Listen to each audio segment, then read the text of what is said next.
So you want to own a dry cleaner, and you have a better reason than most people who want one, which is that you have spent 8 years standing on the other side of the transaction. You manage a menswear store, suits, shirts, alterations. You are 30 years old, you have been married 2 years, and you have personally sold something like 4,000 dress shirts to men who will wear each one for 9 hours and then hand it to somebody else to deal with. You know what those men pay. You know they do not shop around. Nobody in the history of this country has ever driven 11 extra blocks to save 40 cents on a shirt, and that is the number that got you here. A shirt costs somewhere around $2.50 to clean and press, and the plant behind it spends maybe 70 cents doing it. That is a 3.5 times markup on a purchase nobody in America has ever comparison shopped. Then you look at the rest of it and it keeps getting better. Nobody pays you late because nobody gets their clothes back until they pay. There is no inventory because the inventory is the customer's. Your customer is not price sensitive because your customer is a person who owns 4 suits and a job that requires them. And the whole thing is a habit, not a purchase. Somebody who drops off on Tuesday drops off next Tuesday. Then you find the number that makes the whole thing look like a loophole. There are about 28,000 dry cleaners left in the United States, and that number falls every single year, a little over 1% a year, every year for 2 decades. Nobody opens new ones. In your head, that sounds like less competition. It is going to take you 16 years to understand that it was a warning label. Your neighbor Bob is out front with a pressure washer when you tell him. Bob is 53. He owns 3 rental duplexes across town, and he has introduced himself as a real estate guy at every barbecue since 2004. He listens to the whole thing. Then he says, "Let me make sure I have this. You want to buy a business that cleans office clothes. Have you looked outside lately?"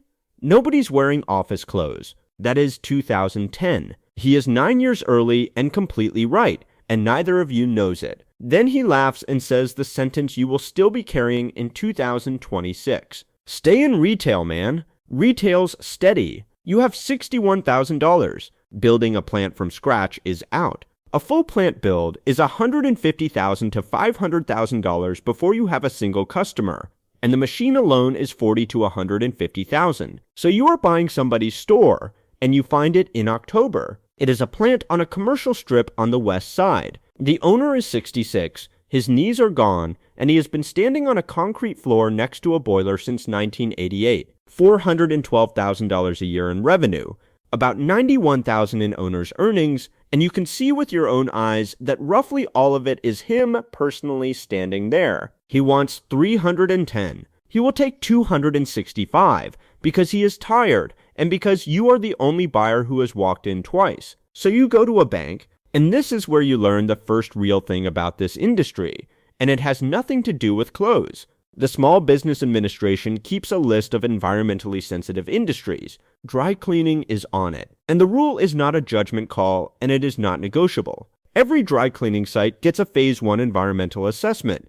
And then every dry cleaning site gets a Phase 2 as well, regardless of what the Phase 1 found. Not if something looks wrong. Always. A Phase 1 runs about $2,000. A Phase 2 runs $15,000 to $20,000, and it involves drilling into the ground under the store and pulling soil and groundwater and sending it to a lab. You pay for that, not the seller. You, before you own anything, and you do not get it back if the answer is bad. Because the thing they are looking for is perchloroethylene, PERC, the solvent that has been the backbone of this trade since the 1940s, and which does not break down, does not stay put, and travels through soil into groundwater. And the average cost of cleaning up a site contaminated with it is somewhere between $1 million and $1.25 million.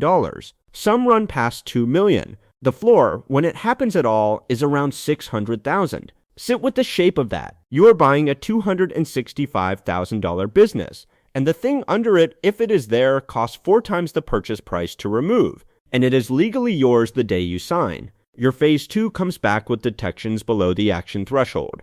Below the threshold is a different sentence from clean, and you are going to think about the difference for 16 years. The lab work, the consultant, the legal review, and the escrow the bank now requires come to $22,000, and you did not have $22,000 because you had 61 and it is all committed. You mention it to Bob over the fence the way you would mention weather. Bob writes the check. Then he tells you the price, 6%. Not a year. 6% a month, $1,320 every month until the 22 comes back. He says it in the voice of a man reading out a lunch order. You take it. You close in March of 2011. You are 31 years old. Revenue for your first full year is $431,000. Up a little because you are a retail person and you did retail things. You fixed the signage, you started a text when it's ready system, you learned 200 names. Then the first full quarter of bills closes and you go and sit down in the back. Labor is 34% of revenue. That is not a mistake and it is not fixable. A dry cleaner is a small factory staffed by skilled people. You need a presser. An oppressor is skilled labor, and there are not many left, and every one of them knows it. Rent is another 21%. Utilities, because you are running a boiler 11 hours a day, are 11%. Then solvent, filters, hangers, poly, insurance, the environmental compliance filings that come with being on that list, and the machine service contract. And somewhere in that quarter, you arrive at the sentence, no listing has ever printed. You did not buy a dry cleaning business. You bought a chemical liability with a retail counter attached to the front of it. The counter makes money. The counter is a genuinely good business, 70 cents in and $2.50 out. But the counter is not what you own. What you own is a building's worth of soil, a solvent with a federal file, and a legal position where the person holding the keys is the person who pays. Everything that happens to you for the next 15 years happens inside that sentence.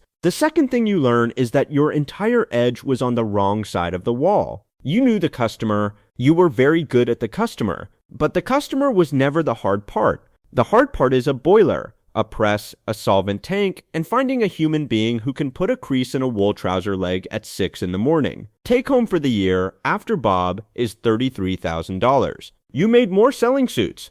Hours, 74 a week. Your wife teaches high school biology. You have opposite Novembers and the same summers, and for now the summers are the only reason this is survivable. Bob from his driveway watching you unload a pallet of hangers at 9 at night. How's the shirt money? You pay Bob off in month 19. In October of 2012, principal $22,000. Interest paid $25,080. $47,080 total on a loan of $22,000. The bank you could not use would have charged you about $2,600. You hand him the last check in his driveway. He folds it into his shirt pocket without looking at it and says, "That's the difference between us. I make money sit up and beg." Your daughter is born in June of 2013. Your wife goes back in August because school starts in August. Your mother-in-law comes for 6 weeks and stays 2 years. The three of you run the week off a whiteboard in the kitchen, and for about 18 months, that whiteboard is the real operating document of your household. You are not there when your daughter takes her first steps. You are at the plant because it is a Thursday, and the boiler is down, and a dry cleaner with no steam is not a dry cleaner. It is a room full of other people's clothes and a phone that will not stop. You do not call it a tragedy. You just stop pretending you did not know what the arrangement was. Revenue 2013, $458,000. Take home, $71,000. Hours, 71. Your presser of 9 years, a man named Ray, who could do 40 shirts an hour and taught you everything you actually know, gets an offer from a plant 20 minutes away and takes it, and you spend 5 months and about $19,000 in lost throughput learning that you were never running a business, you were running Ray. 2014 is the year you stop trying to win at the thing you are good at and start doing arithmetic on the thing that is expensive. Look at what you actually own. You own a plant. The plant is a factory with a fixed cost that does not care how much goes through it. The boiler costs the same at 40% capacity as at 90%. The press costs the same. Ray's replacement costs the same. And your plant on a Wednesday is running at about half. So you stop selling cleaning and start selling collection. You open a drop store. A drop store is 800 square feet, a counter, a conveyor, one person, and a van that comes by twice a day. It costs you around $45,000 to open, against the $250,000 a plant costs, and every garment it collects runs through equipment you are already paying for whether it turns or not. Then a second one. Then a third in the ground floor of an office building, which turns out to be the best decision of the decade, and in 6 years the worst. Then routes. Pickup and delivery, a van, a driver, a list. Commercial accounts, which is where the actual money is hiding. 2 restaurant groups, a funeral home, a hotel with 90 rooms of linen. Commercial does not care what it looks like. Commercial cares that it is there on Tuesday. By 2018, you run 1 plant and 4 drop stores. Revenue is $1,280,000. Labor as a share of revenue has fallen to 29% because the plant is finally full. Take home is 214,000, hours 61 a week, which is the first time in 8 years the number has gone down. Your daughter is 5. You are at things now. Some of them. Bob, seeing the 4th store's name on the side of your van. Careful, that's how guys get overextended. Your plant lease comes up in 2019, and you learn the second real thing about this industry. You have spent 8 years and roughly $240,000 improving somebody else's building. The solvent recovery system is bolted to his floor. The 3-phase electrical upgrade is his now. The customers know his address, so you go to buy it, $440,000,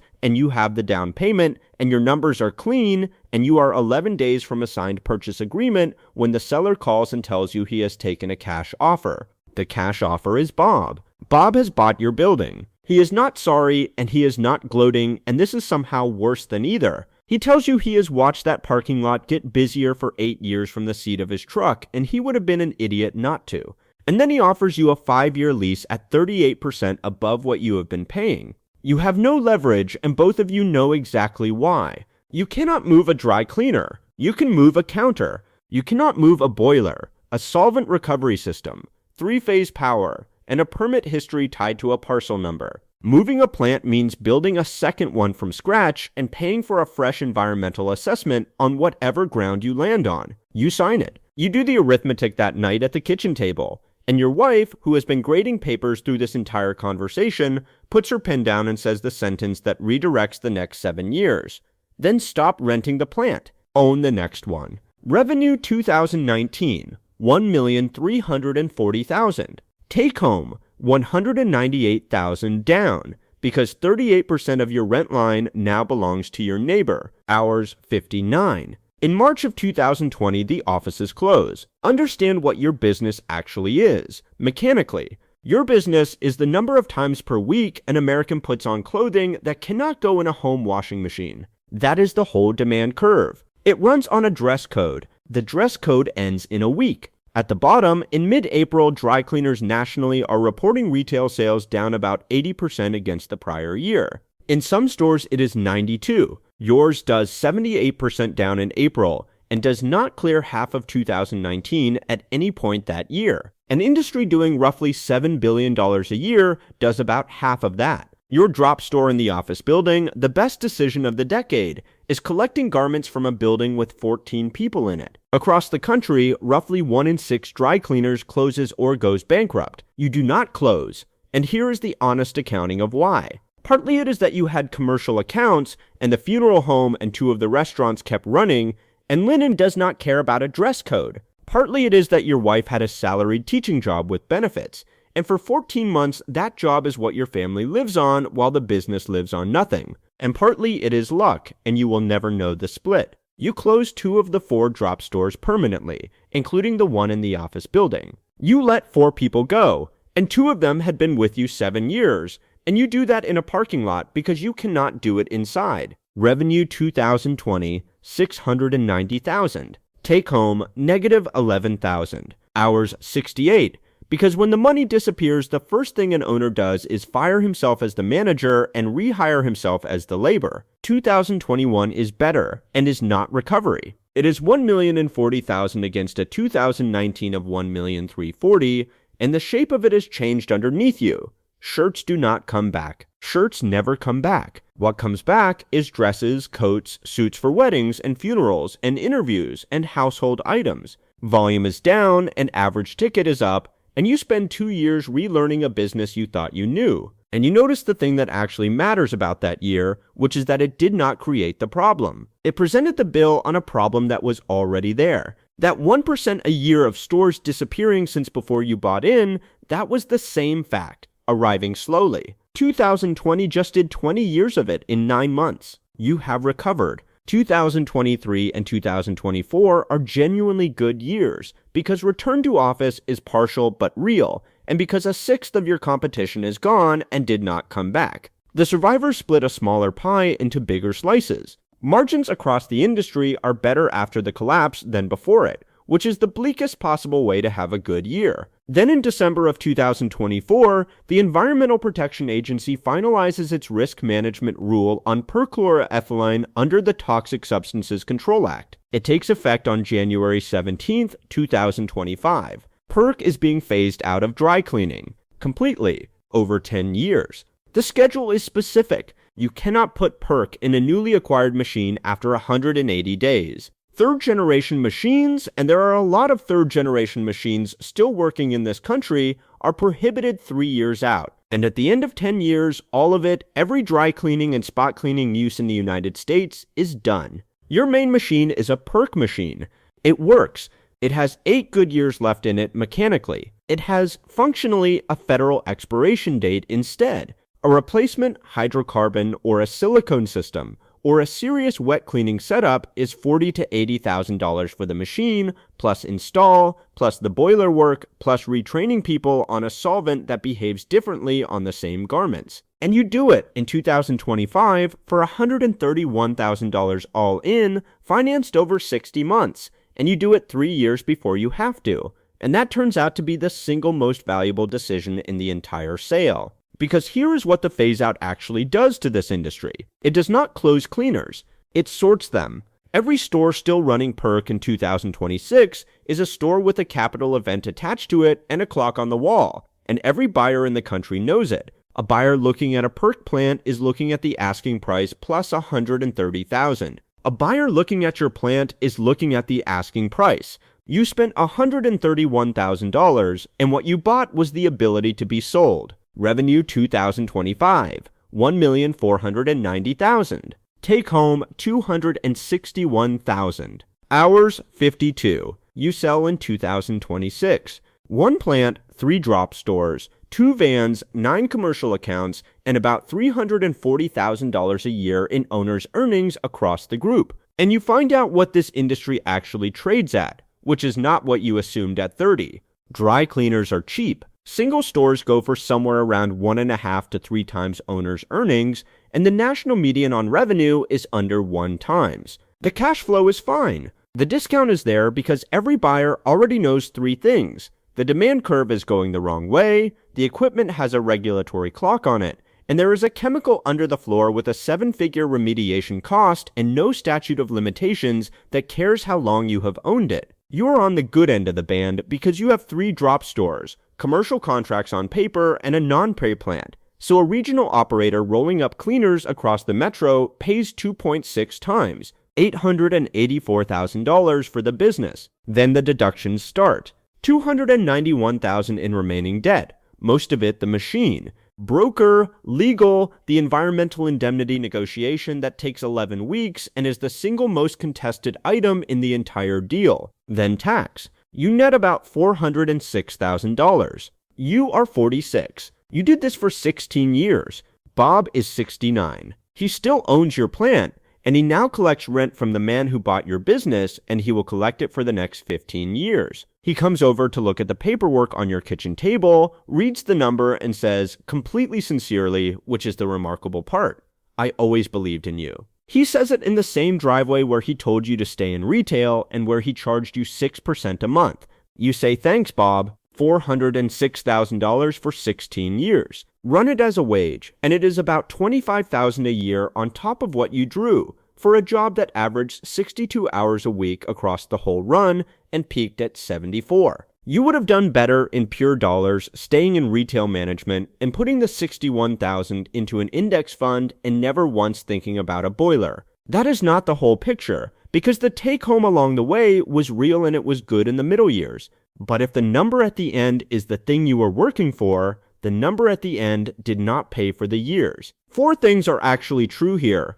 and none of them are the things you believed at 30. You never owned a laundry business. You owned a liability with a counter on the front. The counter earned 70 cents on $2.50, and it earned it reliably for 16 years, and it was never the thing that determined your outcome. Your outcome was determined by what a lab found in the soil in 2010, by a federal rule written in 2024, and by whose name was on the deed to the building. 3 things. None of them close. The demand curve was the story the entire time, and it was public. Store count fell about 1% a year, every year before you bought in and after. You read that as less competition. It was less demand arriving on a schedule, and 2020 just delivered it all at once instead of by mail. You cannot move a plant, so the lease is the business. 8 years and $240,000 of improvements to a building you did not own, and a 38% reset the moment the paper came up, and you signed it because the alternative was rebuilding from zero on ground nobody had drilled yet. And the best money you ever spent was $131,000 on a machine you did not need yet.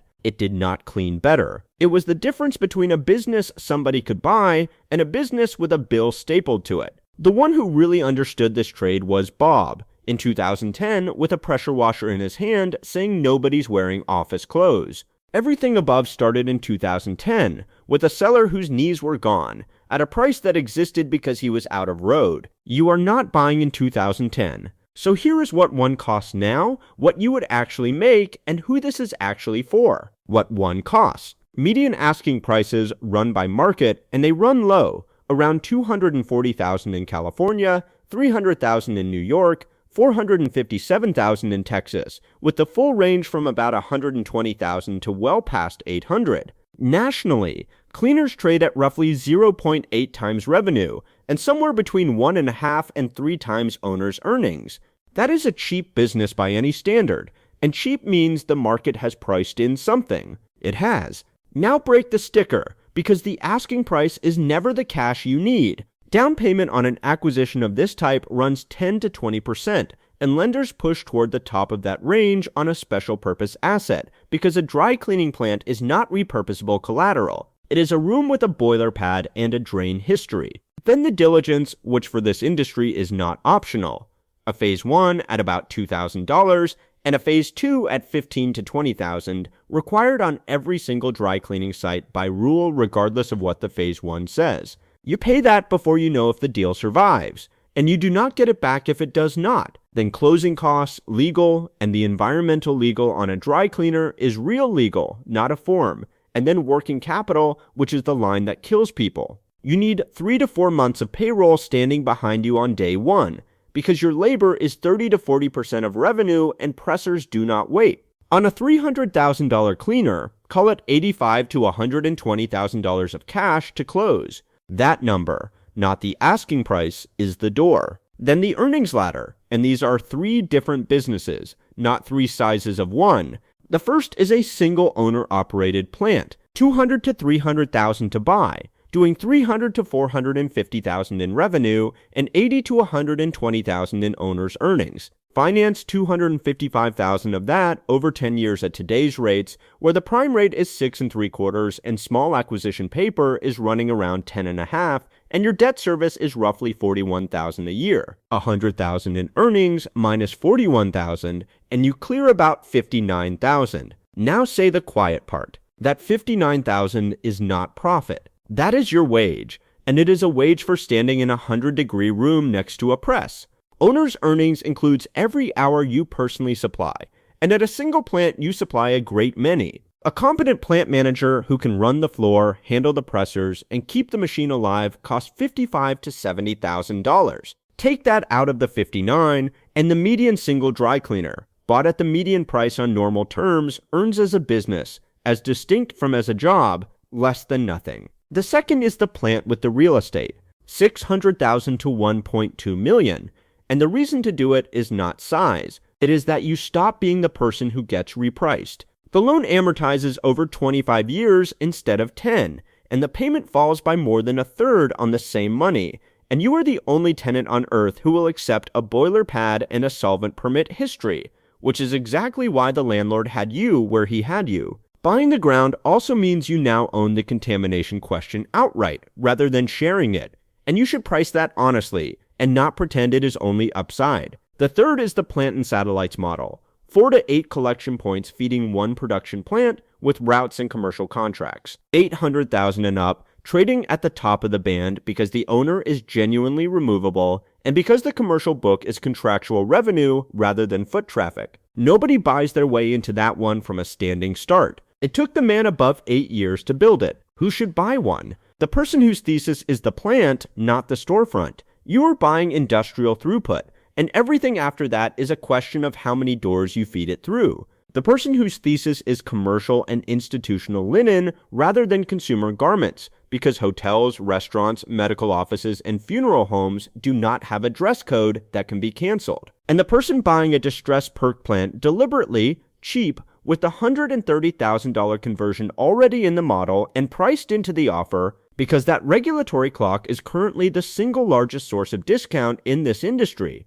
and it only frightens buyers who have not read the schedule. Who should not? Anyone who skips the phase 2, or accepts a seller's old one, or takes an indemnity from a retiring individual instead of an escrow. The average perks cleanup runs $1 to $1.25 million, some past 2, and the liability follows the property and the operator, not the person who spilled it. Anyone leasing the plant on a short term, because you cannot pick up a boiler and your landlord knows the exact day your paper expires.